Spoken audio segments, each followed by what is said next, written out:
Nous vivons dans un monde merveilleux, et nous ne le savons pas. Nous y côtoyons tous les jours des univers parallèles fabuleux, parfois inquiétants, et nous refusons de les voir. Le plus fascinant, le plus souterrain de tous, c'est le royaume des fourmis. Les fourmis, une espèce souvent négligée, qui semble simple, mais qui, dès que l'on s'y intéresse, se révèle être incroyablement riche et pleine de surprises. Nous allons chercher des extraterrestres dans les étoiles, alors qu'il y a une civilisation bien réelle qui grouille sous nos pas et à laquelle personne ne fait attention. Les intraterrestres, les fourmis. Derrière nous, il y a une fourmilière. Et qui dit fourmilière dit fourmis. Avec plus de 12 000 espèces répertoriées, les fourmis devancent aisément l'espèce humaine et les mammifères au niveau de la population totale. Pour info, il y a environ 1 million de fourmis par homme sur Terre, et elles représentent environ 10 à 20% de la biomasse animale terrestre. Cette énorme masse animale s'organise sous forme de fourmilière, un équivalent de ville chez les humains, et comptabilise des milliers d'individus, chacune si ce n'est plus. Mais comment cette espèce fonctionne-t-elle? Comment s'organise-t-elle? C'est ce que nous allons étudier aujourd'hui. Nous vous proposons donc d'étudier si l'intelligence sociale des fourmis est supérieure à celle de l'homme.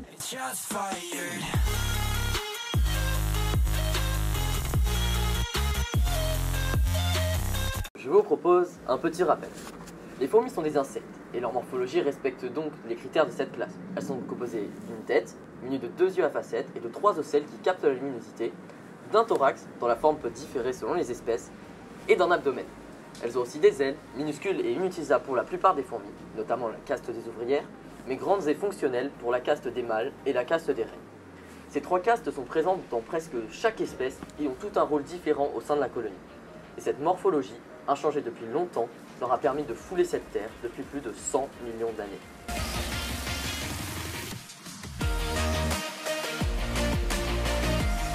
Les fourmis sont présentes sur Terre depuis 120 millions d'années.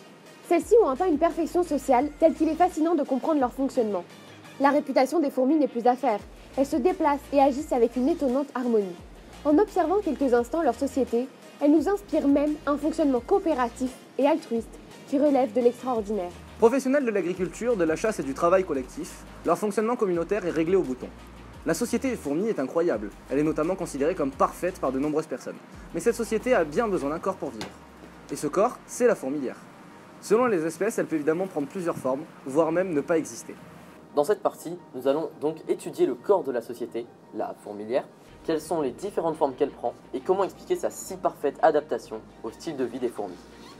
Il existe plusieurs types de fourmilières selon les espèces. Cependant, une fourmilière respecte certaines règles de structure communes à toutes les espèces, comme la salle du couvain et le grenier à nourriture.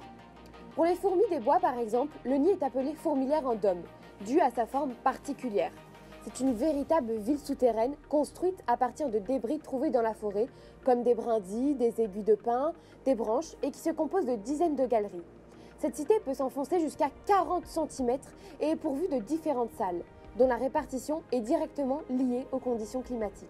Comme vous pouvez le constater, elle est plutôt de couleur sombre, et ce n'est pas un hasard, c'est pour capter un maximum de lumière et donc de la chaleur. Aussi, elles sont tournées vers le sud-est, pour capter les rayons de soleil dès le lever du jour. Cette espèce-là ne peut vivre sans chaleur. En effet, le matin, quelques fourmis sortent capter la chaleur qu'elles transmettent ensuite à leurs congénères, encore dans la fourmilière, pour les réveiller. Quand on s'approche de près, on remarque que cette structure, qui semble si désordonnée, est en fait munie d'ouvertures qui servent de conduits de ventilation. En effet, lorsqu'il fait chaud, elles les ouvrent pour faire un courant d'air et rafraîchir la fourmilière. La fourmilière s'est donc adaptée au style de vie des fourmis qui vivent à l'intérieur. Ce type de fourmilière est très prisé par les scientifiques puisqu'il résume la vivabilité d'un endroit. En effet, si les dômes sont petits et dispersés, l'environnement a connu des modifications subites qui menacent les espèces de ce milieu. Chez les fourmis de jardin, soit les fourmis les plus communes en Europe, la fourmilière n'a comme apparence qu'un simple trou dans le sol. Ces fourmilières construites dans la terre constituent la plus grande partie des nids. Les galeries sont creusées rapidement par les ouvrières qui escavent la terre et la ramènent à la surface. De longs tunnels mènent vers des salles plates et fines qui permettent de stocker les larves, la reine, les œufs et les nymphes. Puis existent les fourmilières remarquables. Par exemple, les fourmis coupe-feuilles qui créent d'énormes galeries pour leur culture de champignons et qui fabriquent des tunnels de ventilation pour obtenir une récolte optimale. Comme autre exemple, les fourmis tisserandes, qui utilisent des feuilles qu'elles lient entre elles grâce à la soie créée par leurs larves pour former des structures incroyables à la cime des arbres. Ou encore certaines autres espèces qui vivent dans des glands ou dans des arbres, comme les fourmis charpentières, qui creusent leur galerie dans un arbre vivant ou mort, qui assure une protection optimale à la colonie. Et pour finir, il y a aussi des fourmis qui n'ont tout simplement pas de fourmilière. Ces espèces sont appelées les fourmis légionnaires, army ants, puisqu'elles sont nomades et se déplacent donc par milliers à la manière d'une armée.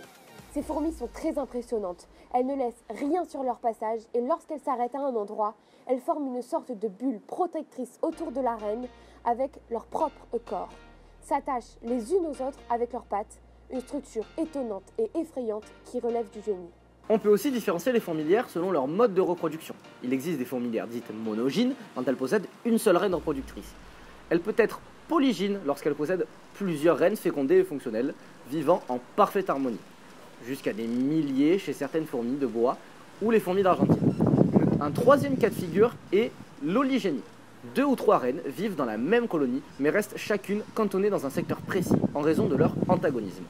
Le mode de fondation de la fourmilière peut être indépendant ou dépendant. Dans la fondation indépendante, la reine cloîtrée dans sa loge crée sa colonie seule. Dans la fondation dépendante, la reine ayant besoin d'ouvrières pour la création d'une colonie revient dans son nid maternel, se fait adopter par un autre nid, dans le cas d'une colonie polygyne ou orpheline de reine, ou parasite un autre nid par élimination et substitution à la reine d'origine.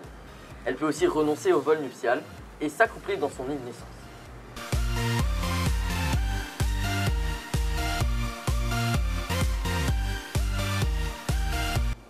Les fourmis s'organisent selon un système de castes, dont chacune a ses propres fonctions bien établies.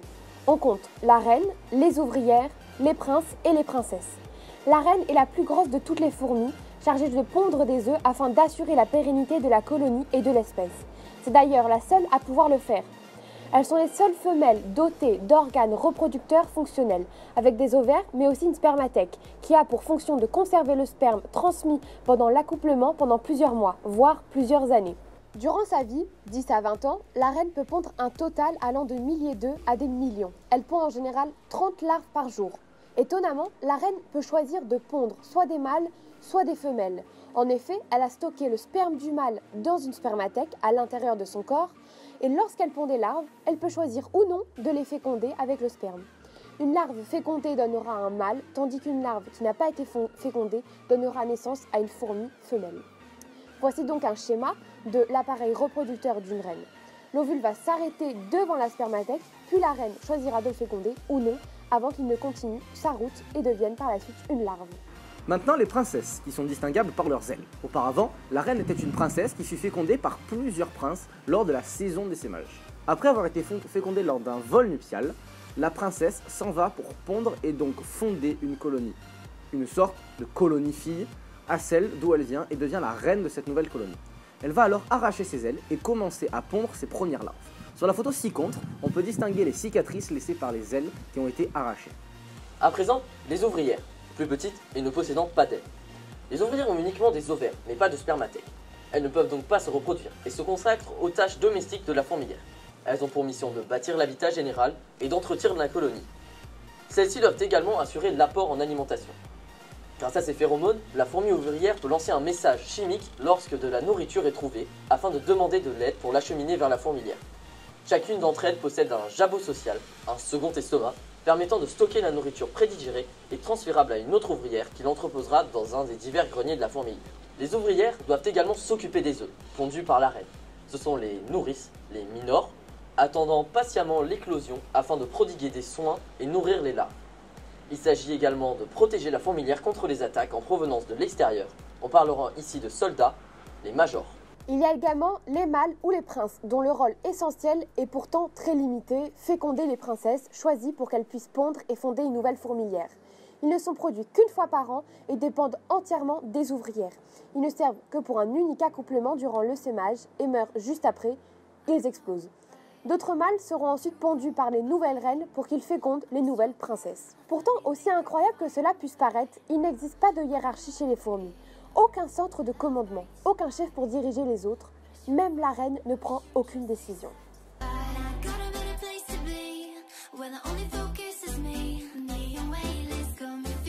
Depuis toujours, les fourmis ont intrigué les hommes. Facile à observer, mais difficile à comprendre. Ces insectes sont la définition même des insectes grégaires. Avec leur sens du devoir et du don de soi poussés à leur paroxysme, elles surpassent tous les records d'organisation du monde animal. Mais comment les fourmis ont-elles pu atteindre un tel niveau d'organisation? Et quels comportements les fourmis adoptent-elles au sein de leur société afin de la faire perdurer? C'est ce que nous allons voir dans cette partie.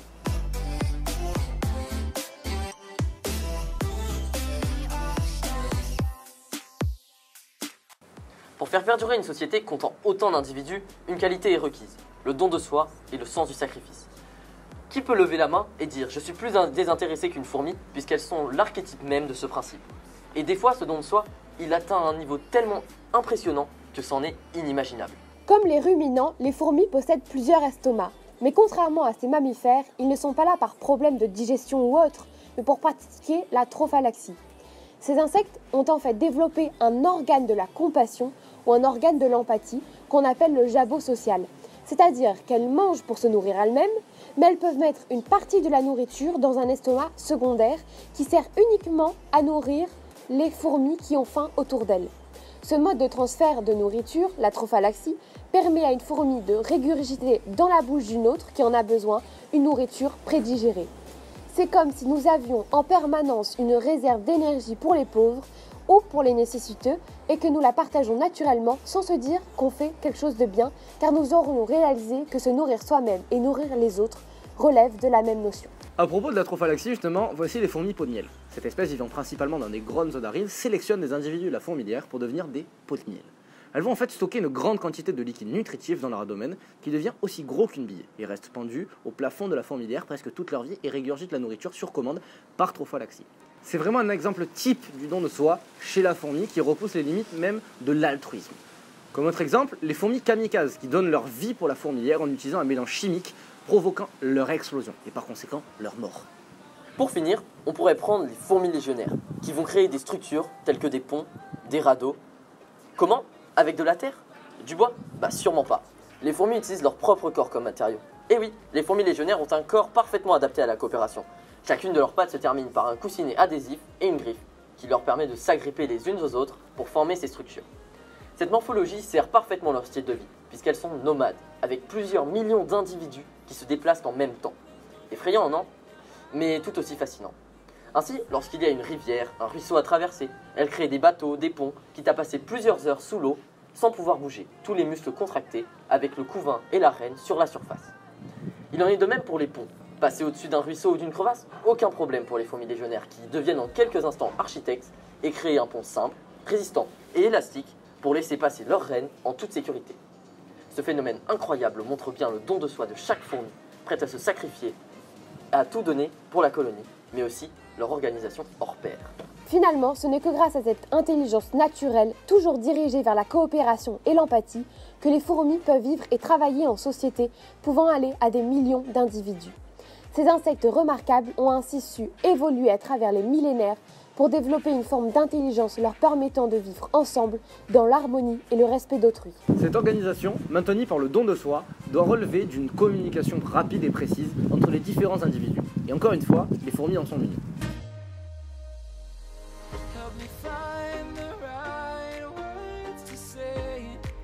Le secret de la vie sociétale des fourmis réside dans leur forme particulière d'intelligence, qui reflète déjà de leur mode de communication collective. La forme principale de communication entre les fourmis est chimique, grâce aux phéromones libérés par leur abdomen. De la recherche de nourriture à l'alarme en passant par les soins aux jeunes ou la reconnaissance des apparentés. Tout est régi par la production d'informations chimiques. Cette intelligence collective coopérative est la clé du travail communautaire quotidien de ces insectes et leur permet même d'accomplir de véritables prouesses. Exemple, avez-vous déjà essayé de donner un morceau de sucre à une fourmi et dès qu'elle repart l'enlever ?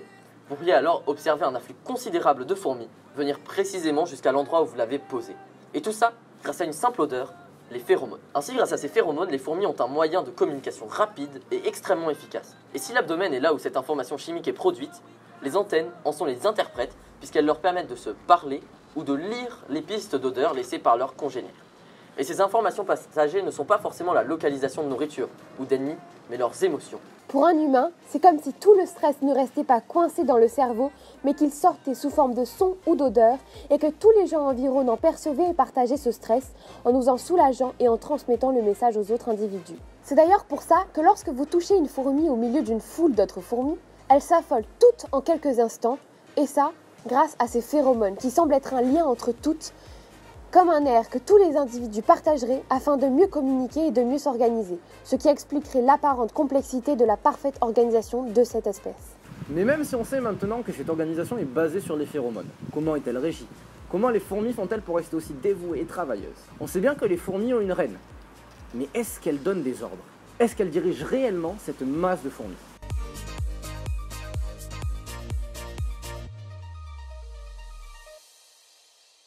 La réponse est simple et précise, non. La reine n'a pour rôle que de pondre et d'assurer la survie de la colonie en effectuant cette tâche, mais elle ne joue pas le rôle de leader, en tout cas dans aucune des espèces actuellement répertoriées. Mais alors, comment cet ordre exemplaire est-il régi dans la fourmilière? En fait, on ne sait pas trop. Jusqu'ici, on estime qu'une sorte d'instinct commun régit l'espèce, ce qui expliquerait pourquoi chaque colonie est un miroir de l'autre. Car jusqu'à maintenant, dans une même espèce de fourmi, dans n'importe quelle fourmilière, on retrouve la même organisation, les mêmes classes et les mêmes comportements, et c'est pas une coïncidence. Pour l'instant, en tout cas, on parle d'instinct, qui différencie les espèces et leur permet de garder cette organisation commune. Puisqu'en effet, dans les fourmilières des différentes espèces, cette organisation n'est pas la même, ni leur comportement.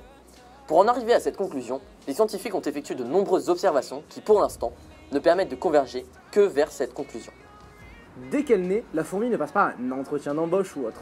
Elle est tout de suite intégrée à la société et se met tout de suite au travail.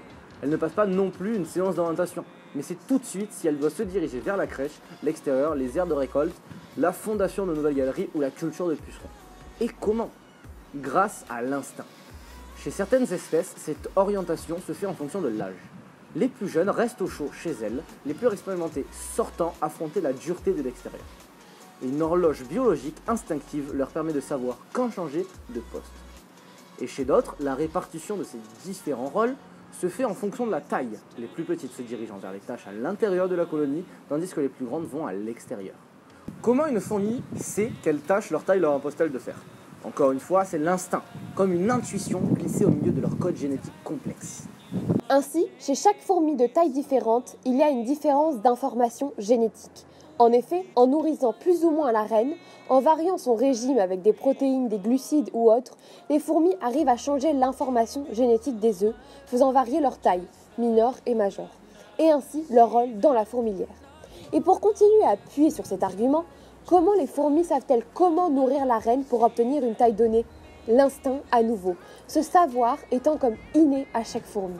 Et une fourmilière comptant 20 fourmis ne peut se permettre de dépenser de la nourriture pour que la reine ponde une fourmi plus grosse sans nécessité. C'est encore une fois l'instinct et la programmation génétique qui jouent son rôle pour dire aux fourmis comment nourrir la reine au vu de l'état actuel de la colonie.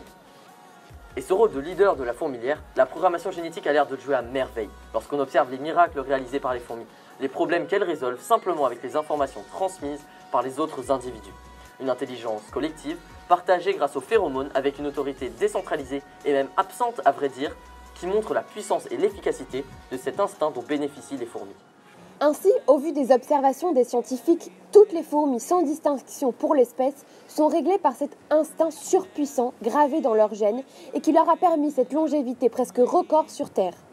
Pour finir avec cette partie, on ne peut pas parler de fourmis sans parler de guerre. La guerre chez les fourmis est l'exemple type et parfait du mix entre l'instinct et l'organisation. Sans leader, comment faire la guerre?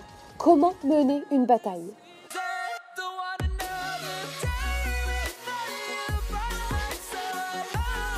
Eh bien cela n'a pas l'air d'être un problème pour les fourmis, qui, quasiment scriptées, font preuve d'une organisation incroyable, qui ne peut être égalée, même par les unités spécialisées humaines, les plus entraînées du monde. Et si les plans de bataille ne faillissent pas et sont toujours suivis à la lettre, c'est grâce à cette programmation génétique.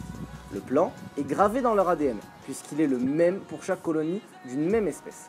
Mais entre espèces, les stratégies ne sont pas les mêmes, ce qui montre que les instincts sont différents selon les espèces. Certains scientifiques ont effectué des expériences, posant côte à côte des colonies d'espèces différentes avec un espace limité et des connexions entre les différents espaces très fines. Le manque de place va tout de suite pousser les fourmis à s'attaquer, mais il a été intéressant d'étudier leurs différentes stratégies en faisant varier le nombre d'individus, l'espace donné ou d'autres facteurs. Certaines fourmis attaquent en masse, d'autres utilisent des agents camouflants pour entrer directement dans la colonie adverse et provoquer un carnage, ou encore réduisent en esclavage la population de la fourmilière ennemie. Tant de stratégies différentes, chacune étant spécifique à une espèce. Mais peu importe le nombre d'individus disponibles, les positions, le terrain, l'espèce affrontée, le plan restera le même. Et cela démontre le manque d'adaptation des fourmis. Car finalement, même si ces fourmis sont incroyables et réalisent des choses impossibles aux hommes, elles ont tout de même une limite qui n'existe apparemment pas chez l'homme, ou du moins qui sera sûrement repoussée par quelques robots ou autres inventions. Suite à cette étude quant au comportement des fourmis, l'organisation et l'instinct qui les régit, on peut être en droit de se demander si les fourmis sont vraiment supérieures à l'homme. Dans cette nouvelle partie, nous vous proposons alors de comparer humains et fourmis afin d'enfin, peut-être, sortir un vainqueur de cette confrontation.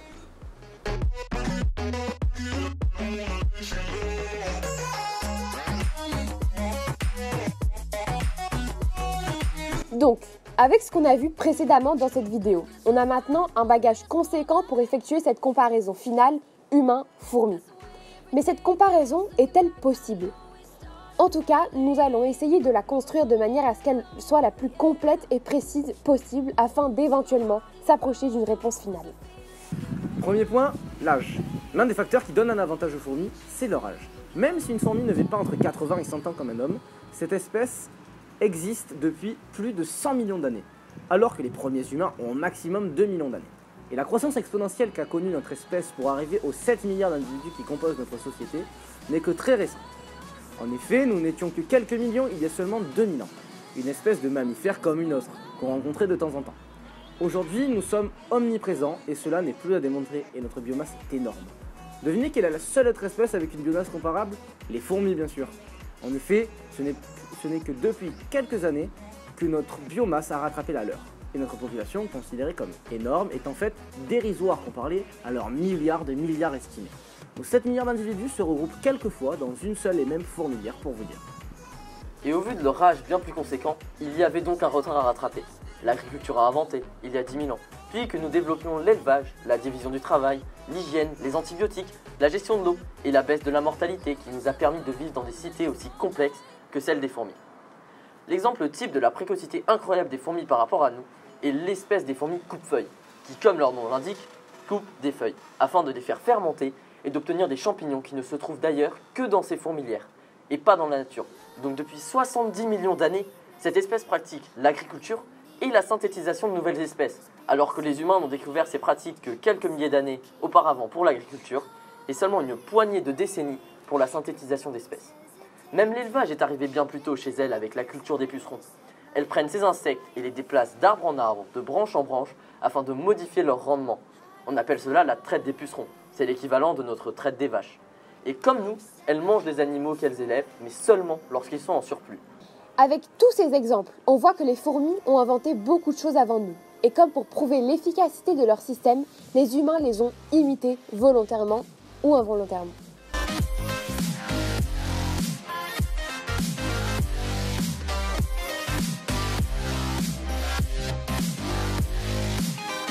Deuxièmement, on pourrait parler de la coopération intra-espèces.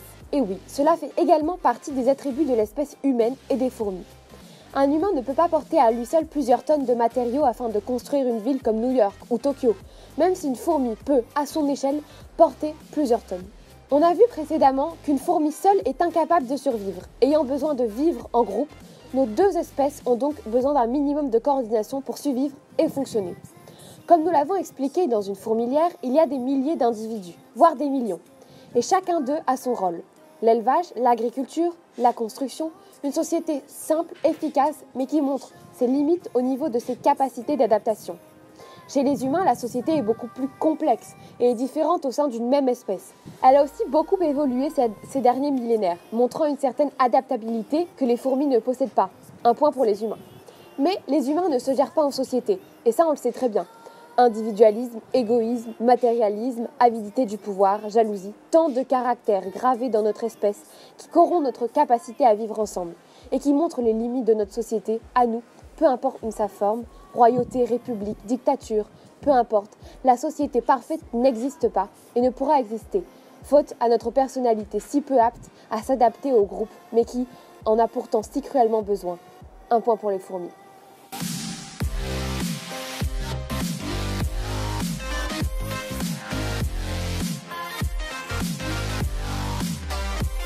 Troisièmement, une société plus étendue et globale. Les fourmis ont en effet une société exemplaire et parfaite. Mais cette société prend place au sein d'une même fourmilière, et pas comme pour nous, sur toute la planète. Entre les fourmilières, même intra-espèces, il n'y a aucune communication, aucune relation évoluée. Leur société est donc beaucoup plus restreinte, ce qui facilite la tâche des fourmis quant à leur organisation. Ainsi, se restreignant à une seule fourmilière, la société des fourmis est donc comparable à un cerveau animal. La fourmi étant une neurone et la fourmilière l'enveloppe, c'est comme cela que nous devrions considérer les fourmis. En effet, chaque fourmi apporte son lot d'informations et de traitements, comme une neurone qu'elle communique directement aux autres par phéromones, qui s'apparentent au système nerveux. Et toutes les tâches effectuées, les travaux réalisés, seraient alors une métaphore du corps de l'animal. C'est pour cela que la prise de décision est décentralisée. Une fourmi seule ne peut survivre. Chez les humains, c'est plus compliqué. Aucune communication instantanée, on garde les éléments pour soi, on ment, l'information ne passe pas. Et dans ce cas-là, les fourmis ne seraient-elles pas donc incomparables aux hommes ?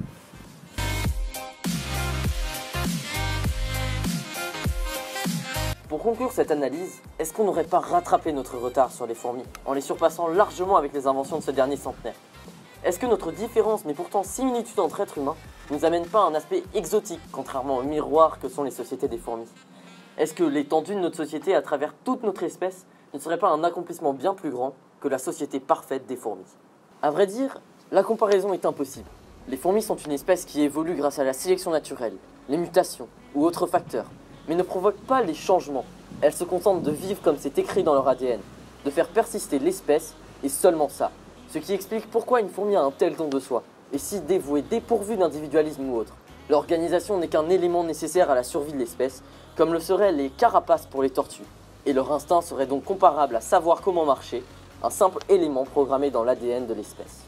Et là où la comparaison est difficile, c'est que les humains sont différents dans leur manière d'évoluer. Nous sommes la seule espèce à faire ça. Nous provoquons notre évolution avec nos inventions. Une intelligence hors du commun qui nous a permis d'arriver là où nous en sommes aujourd'hui. C'est tout le mystère de l'espèce humaine qui la rend incomparable à n'importe quelle autre espèce aujourd'hui répertoriée.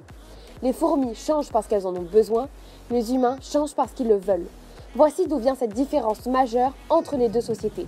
Si celle des humains est si imparfaite justement, c'est parce qu'elle contient cette notion de volonté. L'individu passe avant le collectif, la société n'étant qu'un outil de survie. La société des fourmis n'est donc pas supérieure à celle des hommes, car ces deux espèces ne sont pas dotées de la même forme d'intelligence. En effet, les fourmis possédant une intelligence collective, totalement dépendante des autres, tandis que l'espèce humaine possède une intelligence individuelle, qui permet à chaque individu d'évoluer indépendamment. Ainsi, elles ne sont pas comparables, ce qui clôt notre vidéo d'aujourd'hui. Merci à tous d'avoir regardé la vidéo, j'espère qu'elle vous aura plu. N'hésitez donc pas à vous abonner, à commenter ou à lâcher un petit like. En tout cas, merci beaucoup d'avoir regardé. Allez, tchuss, à la prochaine!